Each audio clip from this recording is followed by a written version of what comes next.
ಗೋಮಾತಾ ರಾಷ್ಟ್ರಮಾತಾ ಘೋಷಣೆಯ ಎರಡನೇ ಹಂತದ ಹಸ್ತಾಕ್ಷರ ಅಭಿಯಾನ ಇದೇ ಜುಲೈ 27ರಂದು ಕಲಬುರಗಿ ನಗರದ ಮಹಾದಾಸೋಹಿ ಶರಣಬಸವೇಶ್ವರ ದೇವಸ್ಥಾನದಿಂದ ಬೆಳಗ್ಗೆ 10 ಗಂಟೆಗೆ ಗೋಮಾತೆ ಯಾತ್ರೆ ಆರಂಭವಾಗಿ ಮಧ್ಯಾಹ್ನ 2 ಗಂಟೆಗೆ ಜಿಲ್ಲಾಧಿಕಾರಿಯ ಕಚೇರಿಗೆ ತಲುಪಲಿದ್ದು ಈ ಎಲ್ಲ ಗೋಮಾತಾ ಭಕ್ತರು, ಗೋಪ್ರೇಮಿಗಳು, ಗೋರಕ್ಷಕರು, ಗೋಶಾಲಾ ಪಾಲಕರು ಹಾಗೂ ಎಲ್ಲ ಭಕ್ತಾದಿಗಳು ಪಾಲ್ಗೊಂಡು ಗೋಮಾತೆ ಯಾತ್ರೆ ಯಶಸ್ವಿಗೊಳಿಸಬೇಕೆಂದು ಬಸವಾಮೃತ ಗೋರಕ್ಷಕ ಶರಣರು ತಿಳಿಸಿದ್ದಾರೆ. ನಗರದ ಪತ್ರಿಕಾ ಭವನದಲ್ಲಿ ನಡೆದ ಸುದ್ದಿಗೋಷ್ಠಿಯಲ್ಲಿ ಮಾತನಾಡಿದ ಅವರು 2026 ಜನವರಿಯಲ್ಲಿ ಆರಂಭವಾದ ಗೋಸ್ಮಾನ ಆಹ್ವಾನ ಅಭಿಯಾನದ ಮೊದಲನೇ ಹಂತ ಏಪ್ರಿಲ್ 27ರಂದು ಯಶಸ್ವಿಯಾಗಿ ಮುಗಿದಿದ್ದು, ಈಗ ಎರಡನೇ ಹಂತದ ಹಸ್ತಾಕ್ಷರ ಅಭಿಯಾನ ಇದೇ ಜುಲೈ 27ರಂದು ನಡೆಯಲಿದ್ದು, ಶ್ರೀ ಶರಣಬಸವೇಶ್ವರ ದೇವಸ್ಥಾನದಿಂದ ಜಿಲ್ಲಾಧಿಕಾರಿಗಳ ಕಚೇರಿ ತಲುಪುವವರೆಗೂ ಮೆರವಣಿಗೆಯು ಭಜನಾ, ಕೀರ್ತನ, ಭಾಜ, ಭಜಂತ್ರಿ, ಗೋಮಾತಾ ಘೋಷಣೆಗಳ ಮುಖಾಂತರ ಶಾಂತಿಯುತವಾಗಿ ಸಾಗಲಿದ್ದು, ಎಲ್ಲ ಗೋಮಾತಾ ಭಕ್ತರು, ಗೋಪ್ರೇಮಿಗಳು, ಗೋರಕ್ಷಕರು, ಗೋಶಾಲಾ ಪಾಲಕರು ಹಾಗೂ ಎಲ್ಲ ಭಕ್ತಾದಿಗಳು ಪಾಲ್ಗೊಳ್ಳುವಂತೆ ತಿಳಿಸಿದ್ದು, ಜಾತಿ, ಧರ್ಮ, ರಾಜಕೀಯ ಭೇದ ಭಾವ ಮರೆತು ರಾಷ್ಟ್ರದ ಎಲ್ಲ ಜನರು ಈ ಕಾರ್ಯಕ್ರಮಕ್ಕೆ ಕೈಜೋಡಿಸಬೇಕೆಂದು ಬಸವಾಮೃತ ಗೋರಕ್ಷಕ ಶರಣರು ತಿಳಿಸಿದ್ದಾರೆ. Bureau report RJ32 Kannada news, Kalaburagi. ಮಾತಾ ರಾಷ್ಟ್ರಮಾತಾ ಆಗಿ ಘೋಷಣೆ ಆಗಬೇಕಂತ ಈ ಒಂದು ಅಭಿಯಾನವು ಏಪ್ರಿಲ್ 27ರಂದು 5400 ತಹಶೀಲ್ದಾರ್ ಮುಖಾಂತರ ಏಕಕಾಲದಲ್ಲಿ ಮನವಿ ಸಲ್ಲಿಸಲಾಯಿತು. ಹಾಗೂ 5,25,00,000 ಹಸ್ತಾಕ್ಷರ ಮುಖಾಂತರ ಪ್ರಧಾನಮಂತ್ರಿ, ಮಾನ್ಯ ರಾಷ್ಟ್ರಪತಿಗಳು, ರಾಜ್ಯಪಾಲರು ಹಾಗೂ ಮುಖ್ಯಮಂತ್ರಿಗಳಿಗೆ ಸಲ್ಲಿಸಲಾಯಿತು. ಇದೊಂದು ದಾಖಲೆಯಾಗಿ ಘೋಷಿಸಬಾರ್ದು. ಈಗ ಪ್ರಧಾನಮಂತ್ರಿ ಕಾರ್ಯಾಲಯದಲ್ಲಿ ಈಗಾಗಲೇ ಇದರ ಬಗ್ಗೆ ಚರ್ಚೆ ನಡೆದ. ಮತ್ತು ಈಗೇನು ಎರಡನೇ ಹಂತದ ಏನಪ್ಪ ಅಂತಂದ್ರೆ ರಾಷ್ಟ್ರದ 780 ಜಿಲ್ಲಾಧಿಕಾರಿಗಳ ಮುಖಾಂತರವಾಗಿ ಮತ್ತೆ ಹಸ್ತಾಕ್ಷರವನ್ನು ಸಲ್ಲಿಸ್ತಕ್ಕಂಥ ಒಂದು ಕಾರ್ಯ ಇದು ದೇಶಾದ್ಯಂತ ನಡೆದ. ಇಡೀ ರಾಷ್ಟ್ರದಲ್ಲಿ ಸುಮಾರು 16 ಕೋಟಿಗಿಂತ ಹೆಚ್ಚು ಹಸ್ತಾಕ್ಷರಗಳು ಸಂಗ್ರಹವಾಗಿದ್ದು, ಇದರಲ್ಲಿ ಏನಪ್ಪ ಅಂತಂದ್ರೆ ಜುಲೈ 27ರಂದು ಎಲ್ಲ ಜಿಲ್ಲಾಧಿಕಾರಿಗಳ ಮುಖಾಂತರವಾಗಿ ಏನಪ್ಪ ಅಂತಂದ್ರೆ ಹಸ್ತಾಕ್ಷರ ಮುಖಾಂತರ ಮನವಿ ಪತ್ರ ಸಲ್ಲಿಸ್ತಕ್ಕಂಥ ಕಾರ್ಯ ನಡೀತಾ ಇದೆ. ಅದೇ ರೀತಿ ನಮ್ಮ ಕಲಬುರಗಿ ಜಿಲ್ಲೆಯ ಮುಖಾಂತರ ಎಲ್ಲ ಪ್ರತಿ ಗ್ರಾಮಗಳಲ್ಲಿ, ತಾಲೂಕುಗಳಲ್ಲಿ ಯಾವ ಈ ಗೋಭಕ್ತರು, ಗೋರಕ್ಷಕರ ಕಾರ್ಯಕರ್ತರು ಹೋಗಿ ಏನಪ್ಪ ಅಂತಂದ್ರೆ ಹಸ್ತಾಕ್ಷರ ಸಂಗ್ರಹ ಆಗಿದ್ದು ಸುಮಾರು 2 ಲಕ್ಷಕ್ಕಿಂತ ಹೆಚ್ಚಿಗೆ ಹಸ್ತಾಕ್ಷರ ಸಂಗ್ರಹವಾಗಿದೆ.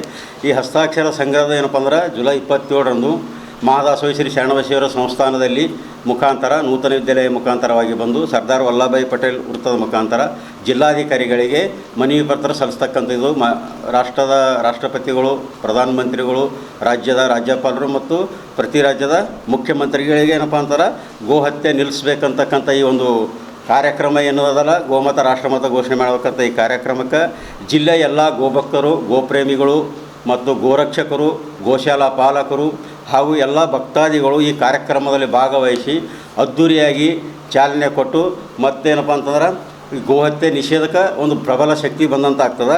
ಅದೇ ರೀತಿ ಅಂದರೆ ಗೋಮಾತಾ ರಾಷ್ಟ್ರಮಾತಾ ಘೋಷಣೆ ಸಂವಿಧಾನಬದ್ಧವಾಗಿ ಆರ್ಟಿಕಲ್ 48 ಮತ್ತು 25 ಮುಖಾಂತರ ಆಲ್ರೆಡಿ ಸ್ವತಂತ್ರ ಸಂದರ್ಭದಲ್ಲಿ ಇತ್ತು. ಅದು ಈಗ ಪ್ರಬಲವಾಗಿ ಏನಪ್ಪ ಯಾಕೆ ಘೋಷಣೆ ಮಾಡಬೇಕು ಅಂತಂತಂದ್ರೆ ಸುಮಾರು ನಮ್ಮ 1947 ಸ್ವತಂತ್ರ ಸಿಕ್ಕಂಥ ಸಂದರ್ಭದಲ್ಲಿ 80 ಕೋಟಿ ಗೋವಂಶ ಇತ್ತು. ಗೋವುಗಳು ಅಂದರೆ ನಂದಿ ಆಯಿತು ಮತ್ತು ಆಕಳ ಎರಡೂ ಸೇರಿ ಗೋವಂಶ 80 ಕೋಟಿ ಇದ್ದಿದ್ದು. ಇವತ್ತಿನ ದಿವಸಿಗೆ ಎಲ್ಲಿಗೆ ಬಂದಿಂತಂದ್ರೆ ಕೇವಲ 8 ಕೋಟಿ ಗೋವಂಶಗಳು ಇಡೀ ಭಾರತ ದೇಶದಾಗ. ಇದೇ ರೀತಿ ಗೋಹತ್ಯೆ ಮುಂದುವರಿತು ಅಂದ್ರೆ ಕೇವಲ 8 ವರ್ಷದಾಗ ಒಂದೇ ಒಂದು ಆಕಳು ನೋಡೋಕೆ ನಮ್ಗೆ ಸಿಗಂಗಿಲ್ಲ. ಒಂದೇ ಆಕಳು ಇರಲಿಲ್ಲ ಅಂದ್ರೆ ಆಗ ಪರಿಸ್ಥಿತಿ ವಿಚಾರ ಮಾಡಬೇಕು. ಕೃಷಿ ಭೂಮಿ ಈಗ ಸರ್ಕಾರಗಳು ಹೇಳ್ತಾವ ಕೃಷಿ ಭೂಮಿ ಬಂಜರ ಭೂಮಿ ಆಗ್ಲಕತ್ತದ, ಅದಕ್ಕೆ ರಿಪೇರಿ ಮಾಡಬೇಕಾದ್ರೆ ಆಕಳು ಸಗಣಿ ಅನಿವಾರ್ಯ ಅಂತ ಎಲ್ಲ ವೈಜ್ಞಾನಿಗಳು ಹೇಳ್ತಾರೆ.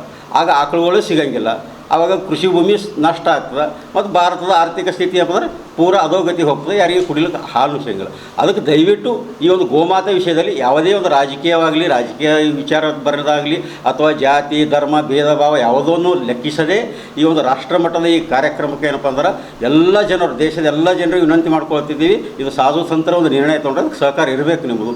ಅದೇ ರೀತಿ ನಮ್ಮ ಕಲಬುರಗಿ ಜಿಲ್ಲೆ ಏನಪ್ಪ ಅಂದ್ರೆ ಈ ಒಂದು ಹಸ್ತಾಕ್ಷರ ಮಾಡ್ತಕ್ಕಂಥ ಸಂದರ್ಭದಲ್ಲಿ ನಮಗೆ ಶ್ರೀರಾಮ ಸೇನೆ ಅಧ್ಯಕ್ಷರಂತ ಲಕ್ಷ್ಮೀಕಾಂತ್ ಸ್ವಾದಿಯವರು ಆಗಿರ್ಬೋದು, ಭ್ರಷ್ಟಾಚಾರ ನಿರ್ಮೂಲನಾ ಅಧ್ಯಕ್ಷ ಮಹಾದೇವಿ ಪಾಟೀಲ್ ಅವರು, 4 ಚಕ್ರ ತಂಡದ ನಮ್ಮ ಮಾಲಾ ಕಣ್ಣಿಯವರು, ಅದೇ ನಮ್ಮ ಧರ್ಮೋದ್ಧಾರ ಸಂಸ್ಥೆ ಸ್ಥಾಪಕರಾದಂಥ ಅನಿಲ್ ಶಿನ್ನೂರ್ಕರ್ ಅವರು ಮತ್ತು ನಮ್ಮ ಸಿದ್ದರಾಜ್ ಬಿರಾದ್ ಅವರು, ಅನೇಕ ಎಲ್ಲ ಸಂಘಟನೆಗಳು ಏನಪ್ಪ ಅಂದ್ರೆ ತಮ್ಮದೊಂದು ಸಂಘಟನೆ ಮುಖಾಂತರ ನಾವು ಗೋಮಾತಾ ಸಲುವಾಗಿ ಎಲ್ಲರೂ ಒಗ್ಗಟ್ಟಿದ್ದೀವಿ. ಇದು ಯಾವುದೇ ಸಂಘಟನೆ ರೂಪ ಇಲ್ಲ ಅಂತೇಳಿ ಸಹಕಾರದ ಅದ್ರಾಗ ಮಹಾದೇವಿ ಪಾಟೀಲ್ ಅವರು ಅನಕ್ಷರಸ್ಥ ಮಹಿಳೆಯರು ದೇವಸ್ಥಾನದಾಗ ಹೋಗಿ, ಶಾಲಾ ಕಾಲೇಜುಗಳಲ್ಲಿ ಹೋಗಿ, ರಸ್ತೆಯಲ್ಲಿ ಒಂದು ಸಂಗ್ರಹ ಮಾಡಿದ್ದೇನಪ್ಪ ಅಂದ್ರೆ ಇದೊಂದು ಅಭಿಮಾನ ಮೂಡ್ತದೆ. ಹಾಗಾಗಿ ಏನಪ್ಪ ಅಂದ್ರೆ ಇದು ನಾವು ಮತ್ತೆ ಏನಪ್ಪ ಅಂದ್ರೆ ಪ್ರಧಾನಮಂತ್ರಿಗಳು ವಿನಂತಿ ಮಾಡ್ಕೊಳ್ಳೋದೇನಂತಂದ್ರೆ ಈ ಒಂದು ಜಿಲ್ಲಾ ಮಟ್ಟದ ಕಾರ್ಯಕ್ರಮ ಹೋದ್ಮ್ಯಾಕ ನೀವು ತಕ್ಷಣ ಒಂದು 3 ತಿಂಗಳದಾಗ ಗೋಮಾತಾ ರಾಷ್ಟ್ರಮಾತಾ ಘೋಷಣೆ ಮಾಡಬೇಕು. ಒಂದು ವೇಳೆ ಆಗಲಿಲ್ಲ ಅಂದ್ರೆ ಮತ್ತೆ ಅಕ್ಟೋಬರ್ 27ಕ್ಕೆ ಏನಪ್ಪ ಅಂದ್ರೆ ರಾಜ್ಯ ಮಟ್ಟದಾಗಿ ಇಡೀ ಎಲ್ಲ ರಾಜ್ಯದಿಂದ ಏನಪ್ಪ ಅಂದ್ರೆ ರಾಜ್ಯಪಾಲರ ಮುಖಾಂತರ ಮತ್ತೆ ಪ್ರತಿ ಜಿಲ್ಲೆಯಿಂದ 2-3 ಲಕ್ಷ ಹಸ್ತಾಕ್ಷರ ಸಂಗ್ರಹ ಮಾಡಿ ಮತ್ತೆ ನಿಮಗೆ ಕಳಿಸ್ತಕ್ಕಂಥದ್ದು ಅನಿವಾರ್ಯ ಬರ್ತದೆ. ಆ ಒಂದು ಅನಿವಾರ್ಯ ತರಲಾರ್ದಂಗೆ ನೀವು ಮಾಡ್ತಿರೋದು ನಮಗೊಂದು ವಿಶ್ವಾಸದ ಎಲ್ಲರಿಗೆ. ಒಂದು ವೇಳೆ ಅಕ್ಟೋಬರ್ 27 ಮುಗಿದ ಮ್ಯಾಕೂ ಮತ್ತು ನೀವು ಇನ್ನೂ ವಿಳಂಬ ಮಾಡಿದ್ರಿ ಅಂತಂದ್ರೆ ಅವಾಗೆಲ್ಲ ಸಾಧು ಸಂತರು ಏನಪ್ಪ ಅಂತಾರೆ ಡೆಲ್ಲಿಯಲ್ಲಿ ಪೂರ ಲಕ್ಷಾಂತರ ಸಾಧು ಸಂತರು ಅಮರಣಾಂತ ಉಪವಾಸ ಸತ್ಯಾಗ್ರಹ ಕೊಡೋರ. ಯಾವಾಗಂದ್ರೆ 1966ದಾಗ ಏನು ಕರಪತ್ರಿ ಮಹಾರಾಜರ ನೇತೃತ್ವದಾಗ ನಡೆದಿತ್ತು. ಆ ಸಂದರ್ಭದಾಗಲ್ಲೇನು ಸಾಧು ಸಂತರ ಮೇಲೆ ಗೋಲಿಬಾರ್ನೂ ಆಯಿತು, ಅನೇಕ ಸಾಧು ಸಂತರು ಸತ್ತರು.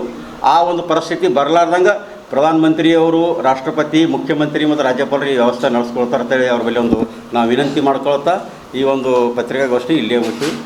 ನಮಸ್ಕಾರ.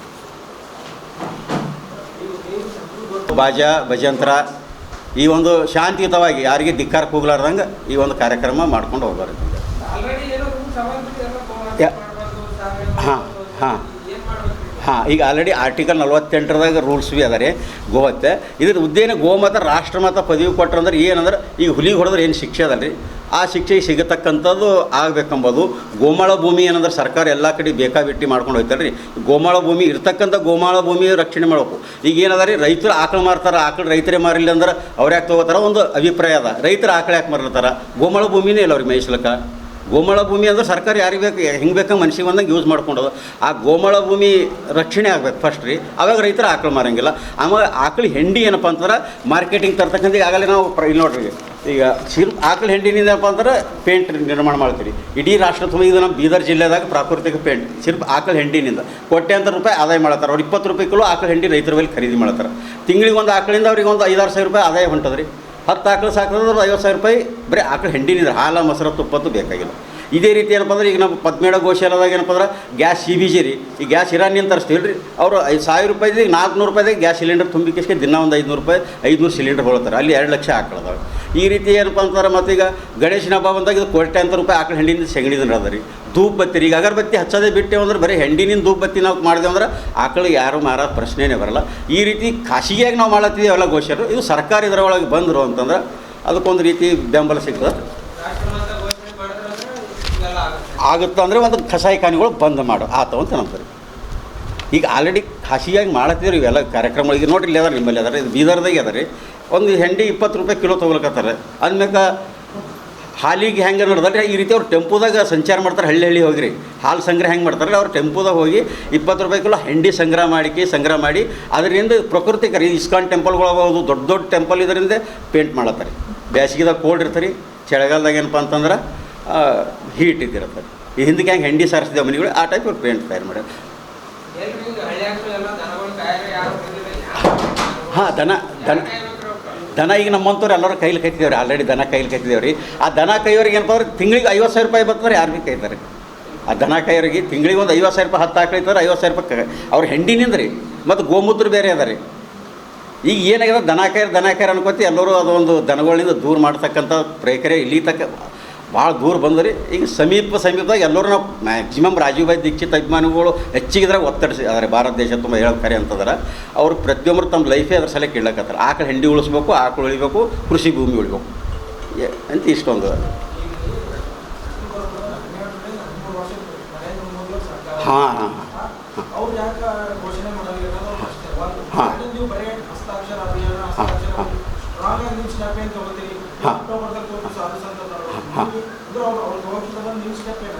ಈಗ ಸಾಧು ಸಂತರಿಗೆ ನಾವು ಕೈ ಜೋಡಿಸಿರು. ಅವ್ರಿಗೆ ಹೊರತೇನಲ್ರಿ, ಸಾಧು ಸಂತರ ಅವರಿಗೆ 12 ವರ್ಷ ಹಿಡಿದು ಮಾಡಬೇಕಿತ್ತು, ಮಾಡಿಲ್ಲಲ್ಲ. ಅದಕ್ಕೆ ಈಗ ಏನಪ್ಪ ಅಂದ್ರೆ ನಮಗೂ ಅದೇ ಯಕ್ಷ ಪ್ರಶ್ನೆ ಅದ ಮಾಡಬೇಕಿತ್ತು. ಅದೇ ನಮಗೂ ಅದೇ ಯಕ್ಷ ಪ್ರಶ್ನೆ ಅದ ರೀ ಮಾಡಬೇಕಿತ್ತು. ಈಗ ಸಾಧು ಸಂತರು ಅದೇ ಪ್ರಶ್ನೆ ಕೇಳಕತ್ತಾರೆ.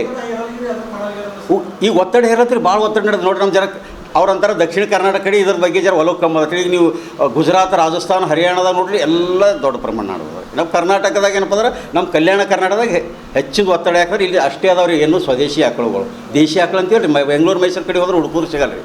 ನಾವು ಕಲ್ಯಾಣ ಕರ್ನಾಟಕದಾಗ ಹೆಚ್ಚಿನ ಪ್ರಮಾಣದಾಗ ಇದು ನಡೆದ ರೀ ಕಾರ್ಯಕ್ರಮಗಳು.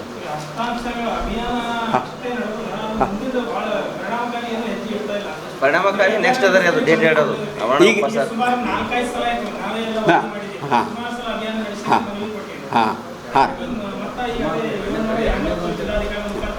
ಹಾಂ ಈಗ ಮೊದಲು ಏನಾಗ್ಯದ್ರಿ ಎಲ್ಲ ಇಂಡಿವಿಜುವಲ್ ಏನಾದ್ರು ಸಂಘಟನೆಗಳು ಮಾಡ್ಯಾವ್ರಿ. ಇದು ಏನಂದ್ರೆ ಸಾಧು ಸಂತನೆ ಅಥವಾ ಟೋಟಲ್ ದೇಶ ತುಂಬ ನಡೆದ್ರಿ ಹಸ್ತಾಕ್ಷರ ಅಭಿಯಾನ ಅಂದ್ರೆ ಏನು ಇವರು ಮಾಡಲೇಬೇಕು. 2000 ಏನು ಈಗ ಜನವರಿ 26 ಒಳಗೆ ಅವ್ರು ಘೋಷಣೆ ಮಾಡಲೇಬೇಕು. ಮಾಡಲಿ ಅಂದರೆ ಲಕ್ಷಾಂತರ ಸಾಧು ಸಂತರಿಂದ ಡೆಲ್ಲಿದಾಗ ಪೂರ್ಣ ರೀ ಊಟ ನೀರಿಗೆ ಬಿಟ್ಬಿಟ್ಟು ಅಮರಣ ಅಂತ ಉಪವಾಸ ಸತ್ಯಾಗ್ರಹ ಕೊಡ್ತಕ್ಕಂಥ ಕಾರ್ಯಕ್ರಮ ಅದ ರೀ. ಆಮ್ಯಾಗ ಅಲ್ಲಿ ಮುಂದಿನ ಕಾರ್ಯಕ್ರಮ ದೊಡ್ಡ ಪ್ರಮಾಣದಾಗ ರೀ ಘೋಷಣೆ